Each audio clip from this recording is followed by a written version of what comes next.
Okay, so you've probably been hearing a lot about Trump's latest tariff threats against Canada and Mexico, and you want to understand what's really going on beyond just like the headlines.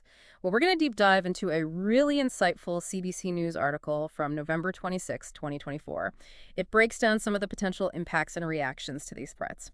We'll unpack exactly what these tariffs could mean, explore how they could ripple across both sides of the border, and try to figure out, is this a real threat or is this just a negotiating tactic? You know what's interesting here? It's how this moves beyond abstract economic theory and gets into the real-world effects on people, their jobs, their wallets, even their breakfast. Okay, so let's get into it. Let's get into the specifics of this tariff threat. So Trump's social media post mentions a 25% tariff on all goods imported from Canada and Mexico, and he's kind of linking it to border security concerns. But this isn't like those targeted tariffs on steel and aluminum back in 2018. This is much broader, right? Exactly. And that's what makes this so potentially disruptive. We're talking about a trade relationship worth over $1 trillion annually.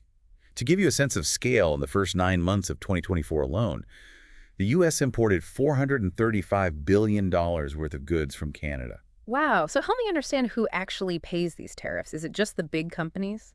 Well, technically, importers are the ones who pay the tariffs up front. But they don't just absorb that cost. Those costs get passed down the chain and eventually land on consumers like you. Think about it, higher prices on groceries, gas cars, and even things you might not expect, like your morning bowl of Cheerios. Wait, Cheerios?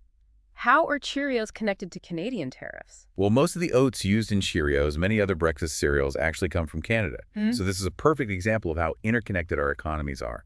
Something seemingly unrelated to trade, like your breakfast, could be impacted. That's a great illustration of the ripple effect. The article also dives into a couple of industries that would be hit particularly hard, right? Absolutely. Oil and energy are at the top of the list. Remember, the U.S. relies on Canada for a huge portion of its crude oil imports. It was around 60% back in 2022. Disrupting that flow would create massive uncertainty in the energy market and likely lead to price spikes at the pump for American drivers. So pain at the pump, higher grocery bills. Yeah, it's starting to feel very real.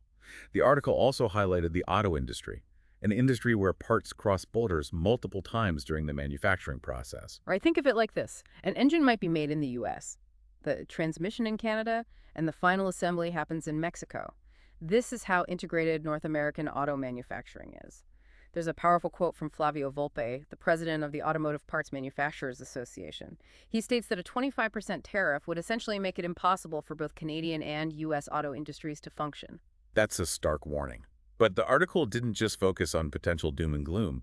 It also featured the perspective of a Canadian wheat farmer who seems surprisingly optimistic. Yes, Landon Friesen from Manitoba.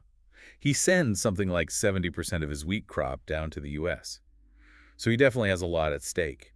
But he makes a compelling point. These tariffs could backfire in ways people don't even consider. Remember our Cheerios example. He specifically mentioned General Mills relying heavily on Canadian oats for their products.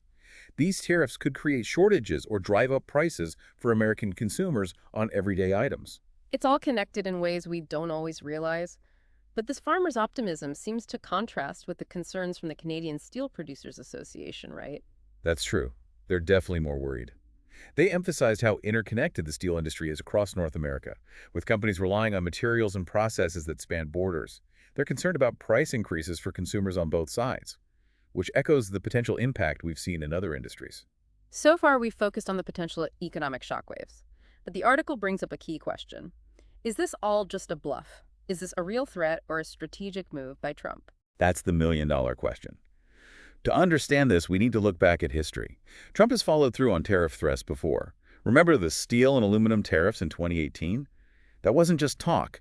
It led to a trade war that impacted businesses and consumers on both sides of the border. So these new threats carry some serious weight. But the timing seems significant, doesn't it? The article suggests this could all be connected to the renegotiation of COSMA, the trade agreement between the U.S., Canada, and Mexico, which is set for 2026. That's an excellent point. CUSMA, which replaced NAFTA, is the agreement that governs trade between the three countries. Trump could be using these tariff threats as leverage to try and secure concessions from Canada and Mexico during those upcoming negotiations. It's a power play, trying to reshape the terms of trade in his favor. So we've got potential economic turmoil, tightly interwoven industries, and this big question mark hanging over Trump's true intentions. This is a lot to unpack. What does it all mean for us, for the average person trying to make sense of the situation? Well, this isn't just a political game playing out in the headlines. It has the potential to impact our daily lives in very real ways. We need to pay attention and understand what's at stake. Here's a question for you to consider. If these tariffs were to actually go into effect, which products or industries in your life would be most affected?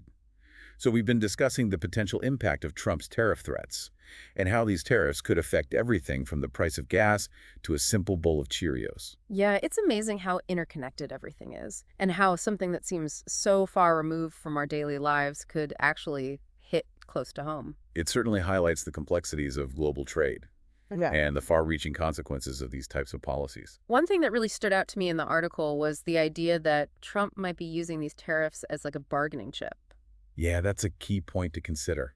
As we mentioned earlier, the current trade agreement between the U.S., Canada, and Mexico, CUSMA, is up for renegotiation in 2026.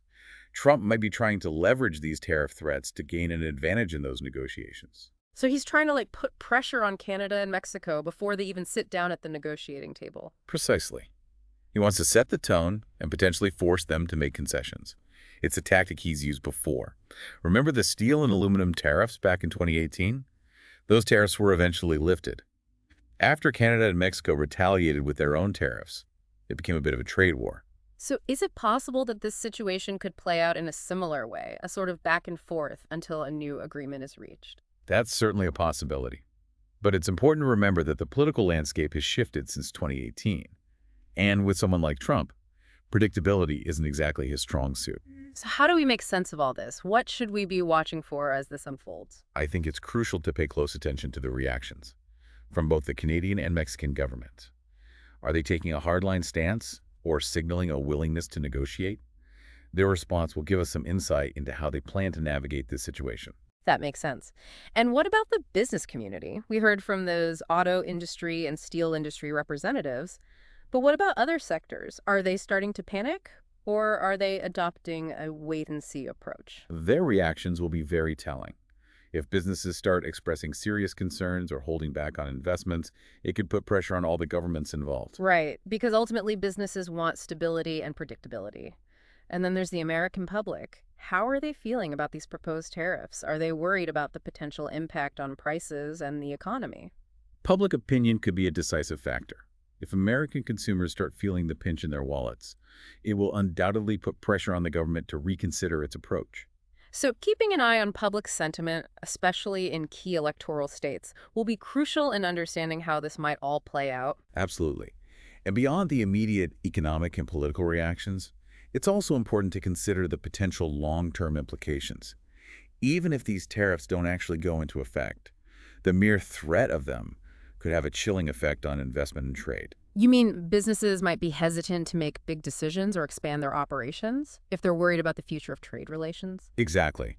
This kind of uncertainty can create a ripple effect, making businesses more cautious and potentially hindering economic growth. This is getting complex. But it's fascinating to see how all these pieces fit together. We've got the potential economic fallout, the political maneuvering, and even the psychological impact on businesses and consumers. It highlights the fact that trade policy isn't just about abstract numbers and statistics.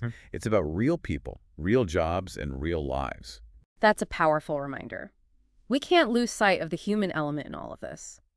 What we're talking about could have a significant impact on people's livelihoods, their families, and their communities. We've been taking this deep dive, into this whole situation surrounding Trump's tariff threats against Canada and Mexico. We've uncovered the potential for, economic disruptions, this intricate web of interconnected industries, and the possibility that this is, like a strategic power play ahead of those CUSMA renegotiations in 2026.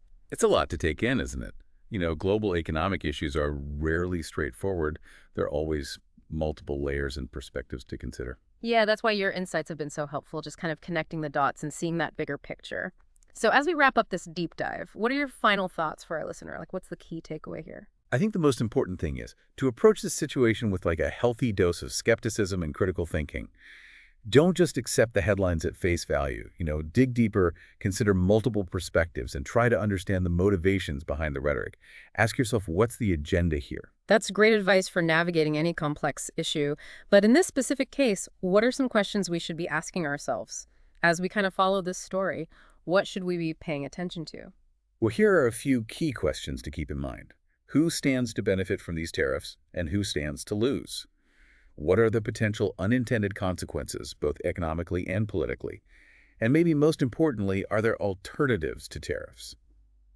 Could the concerns that Trump is raising be addressed through other means? Those are all excellent points. It reminds us that this isn't just a theoretical debate happening in some ivory tower. There are real people whose lives and livelihoods could be significantly affected by these decisions. Exactly. Yeah. We have to remember the human element. The wheat farmer, we discussed the auto workers, the steel workers, the everyday consumers facing higher prices. Their stories matter, and their voices deserve to be heard as the situation unfolds. This deep dive has given us a lot to think about. We've explored the potential economic fallout, the political maneuvering, and the human impact of these proposed tariffs. You've given us the knowledge and the tools to, critically analyze this situation as it evolves. Remember, knowledge is power. The more informed you are, the better equipped you'll be to navigate these complex challenges. Thanks for joining us on this deep dive into Trump's tariff threats. We encourage you to continue exploring this complex issue and to form your own conclusions. Until next time,